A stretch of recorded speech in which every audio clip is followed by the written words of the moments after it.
As you play through Crusader Kings 3, you will grow your family, your brothers and sisters will marry off, and your sons will take over in your stead. This is all part of the wide-spanning Dynasty system that makes up a huge focal point of the game. It is also something that is not properly highlighted in the tutorial as far as how important it truly is. In this video today, we will be discussing the Dynasty system as well as how to earn renown to increase what is called your Dynasty Legacies. These allow you to gain benefits that transfer from character to character as you grow your dynasty. This system has been greatly expanded upon since Crusader Kings 2, so understanding how your dynastic tree works, as well as how the legacies can further influence your kingdom, is pivotal to your success in Crusader Kings 3. If you'd like to jump to a specific point in the video because you maybe know about one subject or the other, or perhaps you need a quick reference for later, take a look at the timeline for the chapters that we will be covering. And as always, if you decide to pick the game up after watching this, please feel free to use my link in the description. You'll simply receive a Steam key that you'll go ahead and place directly into Steam, but I also get a lovely commission, and as of the creation of this video, there is still a 12% discount. But let's get started with Renown and Dynasties in Crusader Kings 3. To start out, we're going to talk about Renown, and Renown is essentially the currency that you'll be using to grow and increase your dynasty. So if you come up here to the top, you've got all your different types of currencies, right? Well, Renown is the one we're going to be talking about right now. So we're going to hover over this, then I'm going to hover over the actual, well, not that. I'm going to hover over the actual number here, 3 a month. So this gives us a breakout of how much renown we're getting every month and by what means. So right now we've got 40 living members of our dynasty, which is increasing our renown by 0.8. That roughly factors to 0.02 per living member. Then we have 1 renown increase per month for being the king, and then 0.8 for being a king by marriage, and then 0.4 for 2 counts by marriage. So any title that is granted to your dynasty via marriage like this, so king and count by marriage, you get 20% of what the normal total would be. So for example, king would give us 1 renown per month, but since we have another kingship via marriage, that is going to give us 0.8 per month. And it's the same thing here with count. We're getting 0.4 for count by marriage, but regularly you would get 0.5 for holding a ducal title. Emperor gives you a 2, in case you wanted to know what that number is, and you would get 20% less for that if you were emperor by marriage. So this little breakout is extremely important because it gives you a really good idea and a finger on the pulse of how your renown is coming into your dynasty. And really, there are so many ways that you can influence the amount of renown you're getting. But I'd say the chief, or probably one of the easiest ways to do it, is by influencing marriages within your realm. So we're going to click on our issues here, and I'm going to go to Sibylla de Hauteville. And what I'm going to choose here, I'm going to open up the filters, and I'm going to choose ruler, well, ruler, not landed and unlanded. So just any old ruler. And then I'm going to do this by, where's prestige? Prestige gain. So let's just look here at Count Odo. We're going to take a prestige hit, and I'll tell you why in a little second when we talk more about the actual dynasties themselves. But we're going to go ahead and send this proposal. So you've got 2 types of marriages you can do: matrilineal or patrilineal. Patrilineal is when it's pretty much, I guess you could say, the standard marriage. This would be a patrilineal marriage. So any kids that are born will go into the dynasty of Count Otto here. But if I were to do matrilineal, children of this marriage will be born into House Hauteville. So that's important because this is a way to increase the amount of living members you have and also increase those titles that you have and have them not only be because of marriage. You're basically going to get a 20% increase on the renown you would get if you can do a matrilineal marriage, assuming that you're marrying off a sister or a daughter or a mother in this case, or in this case a sister. You'll get 20% more for this guy being, a count. So in this case, we can't do matrilineal, unfortunately, so she's going to go into Count Otto's dynasty, Zutphen. So let's take a look over here at the top before I press send proposal. So renown is 3-0 because we have 2 counts by marriage. Send the proposal. Close this, unpause this a little bit, let it kind of swing forward. There we go. Alliance formed with Count Otto of Dern.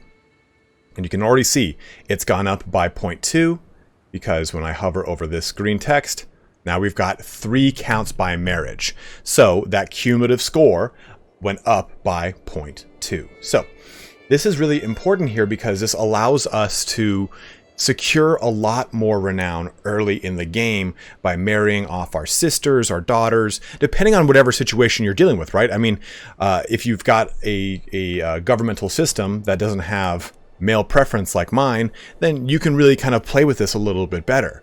But really getting ahead of who you're marrying with who you've got in your dynasty is important to securing more renown, because that renown allows you to increase your dynasty and your dynasty legacies, which we'll talk about in just a little bit.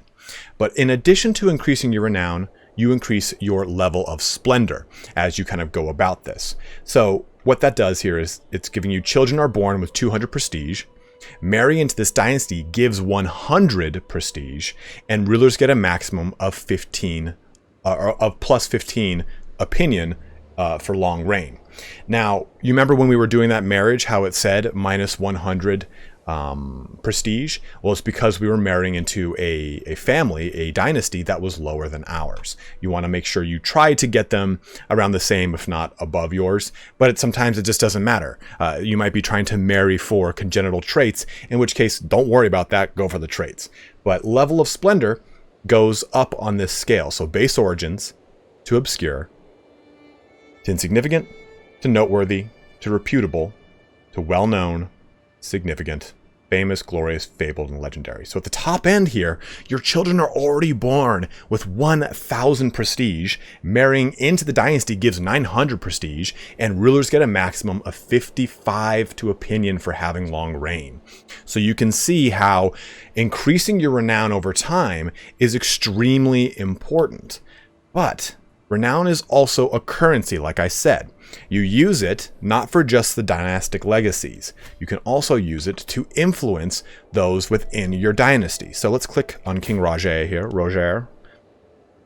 And let's just go ahead and I'll right click anyone. It doesn't really matter for this example. Maybe I'll go to this guy since he's my cousin. If I right click on him, and I go to personal, I can see, maybe not personal. Here, diplomacy. I can claim this title that Duke Abelard has, since he has the ducal title of the Duchy of Apulia. I can claim it from him. Let's press this button. So I'm going to use the fact that I am the head of both the dynasty and the household, which we're going to talk about in just a second here, and I'm going to claim the title from Abelard. He's not going to like it, but he's not going to create a war because of it like you would in normal scenarios. So you can see here, loses 50 opinion of you, but Dynasty Hauteville loses 150 renown. So you're dipping into that currency that you're building in the upper right here. Look at the alternative. If I were to just revoke this guy's title for the Duchy of Apulia, so this is an act of tyranny, causing your subjects to lose 20 opinion. I get a pressed claim. He loses 80 opinion of me, and also he can become my rival. But this only has a 21% chance to happen. If he declines it, then okay, it starts a rebellion. So this is really huge here, especially if you're the dynasty and or house head. You can use that renown to really get a really good situation averted, a really bad situation averted by claiming a title. Boom, done. Don't have to worry about it anymore. Or maybe even you can use these two things, disinherit and denounce. And this will allow you to essentially say, okay, I don't really want my son to rule anymore. So let me bring up my character. And let's look at, that's right, Prince Tyrion, the hunchback. Let's look at a hostile scheme, and I can disinherit him. So he will be removed from the line of succession. This can really help you if you're dealing with your succession laws and you're with a Confederate succession or partition, and you just don't want to lose a ton of your titles. Like right now, Prince Tyrion is going to get all these counties and this duchy. So I can right click, go to hostile, and then I can disinherit him, and it will cost me 300 prestige and 150 renown, and he is no longer a part of my family. He loses it, and he cannot be. He no longer gets those inheritance from succession. So this can be a way to subvert the issues you might be having with your succession laws. Unfortunately, in this case, I don't have enough actual prestige to do this, but you can also bring him back into your family just as well. So if I were to disinherit Prince Tyrion, I could also just bring him back in, inherit him back in. Also, you can denounce someone and thus forgive them as well. So you do have some situations that you can use with these renown points. You can also end any kind of vassal wars between two individuals, especially if they are within your household. For example, the Count Abelard here. It's not on this. He had been doing a war with my brother, and I used my renown to shut off the vassal war between these two by just simply right-clicking, going to this, and pressing end vassal war or end conflict, house conflict, something of the sort. And it just stopped the situation at hand. I think it was actually one of these. But you have a lot of power with the renown capabilities at your disposal, but you're only allowed to really use those depending on your position within the dynasty. And there are two positions within the dynasty head and the house head. So let's go into your dynasty now and explain that a little bit further. Before we jump into dynasty and house heads, one thing I forgot to talk about is your titles. So looking over at this menu up here, we can see that I'm getting +1 renown for being the king, even though I also hold a ducal title. You will only get credit for the topmost title that you hold or members of your family hold. So for example, since I've got both a king and a duchy title, I can't get credit for both. Even if I were to say go to my realm, succession, and Prince Tyrion, if I were to grant him this title of Duchy of Sicily ahead of time, he still would not contribute to this because he is below me in the line of succession. It only pertains to people that are on their own for the most part, as far as being brothers, but no one that is a son that is in a line of succession like that is going to increase that title amount. But for example, if I were to switch characters, let's go over here. Now, this gentleman is the head of a household, and he is also part of multiple houses in a cadet branch and of the founding house over here of Rurikid. Now, if I look over here at the renown, I can see that in this house are multiple kings, dukes, and counts that are not in the direct line of succession to myself. So they retain their titles as bonuses to your renown because they are parts of their own chiefdoms that are also a part of your entire household. So that's important to notice with titles and with renown gain, that as long as they're not in that direct line of succession below you, they can contribute to your renown bonuses by adding their titles into it. Kings, dukes, counts, so on and so forth. But now let's jump into some dynasties. So every single family on the map is part of some form of dynasty or a cadet house within a dynasty. So you can access that by clicking this right here, clicking your character and clicking that right there, the coat of arms, or by just simply pressing this button. And then there you go. Here is the Hauteville Dynasty. And it's important here because you can get a good readout from a lot of things in just this menu. 67 members, 40 of them are living, and we also have 3 cadet branches or additional houses, with the founding house here being de Hauteville. But these other 2 houses are still members of our dynasty, but they have their own house heads now. So my character is the dynasty head, is the head of an entire dynasty and all of its houses. The dynasty head wields certain unique powers over the members of the dynasty, known as dynasty head interactions. And those dynasty head interactions are what we were talking about. Dynasty interactions are what we were talking about that allow us to use renown to sway certain situations without incurring any diplomatic penalties, any issues with your vassals, or anything of the sort. Now, the house head is smaller than the dynasty. Every house within a dynasty has a house head who wields certain unique powers over the members of the house. Notably, the house head can legitimize bastards, call the members of the house to war, which is important, and demand conversion of landed members. The house head also gets a weak hook on all members of their house that are born while they are in power, which can come to, I cannot explain how well those weak hooks can be used as you want. If you want to manipulate the goings on of your family, you can start to do denouncing or force alliances using these hooks and without incurring even larger penalties that you normally would. So house head is extremely important. And you're awarded these two titles depending upon who has the most territory, who has the most titles, so on and so forth. So, since I have the largest amount of titles and I have the largest amount of territory, I am both the dynasty head of the entire dynasty and the house head of De Hauteville. So from there, if we open up the dynasty tree, I can see all of the members. You're going to hold down your middle button to scroll this around. It took me way too long to figure that out. I can see all of the members of this dynasty. And as I pan around, I can see the cadet branches. I can see pretty much everything from this screen. And Duke Abelard has just created another cadet branch over here because he's a jerk and he's the grand nemesis of my campaign. Well, that's neither here nor there. What's important though about this screen is that it is showing you the line of, I guess the hereditary line for your dynasty. So when I look at King Roger, I'm married, but it does not show my wife because my wife is not a member of my dynasty. My children are a member of my dynasty because it is a patrilineal marriage.